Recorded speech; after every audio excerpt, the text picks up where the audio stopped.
Aujourd'hui, je voudrais rendre hommage à un entrepreneur africain résilient et téméraire. Il nous a démontré par sa capacité à affronter l'adversité qu'il est possible en Afrique subsaharienne d'oser et de réaliser des choses prestigieuses. Grâce à son talent, grâce à ses capacités commerciales et surtout grâce à son ingéniosité et sa haute sagesse, il a réussi à contribuer à la création de 2 entreprises africaines qui font la fierté de l'Afrique dans l'échiquier mondial.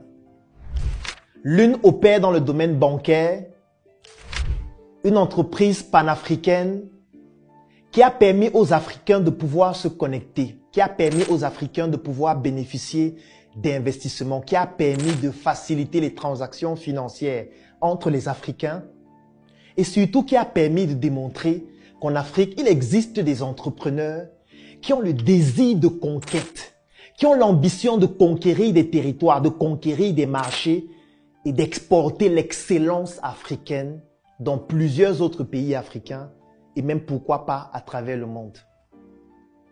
Le deuxième secteur d'activité dans lequel il s'est lancé et dont il est l'un des pionniers, c'est dans le domaine de l'aviation. Vous vous imaginez un Africain en Afrique subsaharienne qui décide de s'investir dans l'aviation jusqu'à créer l'une des plus grandes compagnies aériennes du continent qui permet de pouvoir faciliter la connectivité entre les Africains et de pouvoir relier la capitale de son pays avec pratiquement toutes les capitales mondiales en un seul vol. Il faut être téméraire, il faut être compétent, il faut être sage, il faut être super intelligent.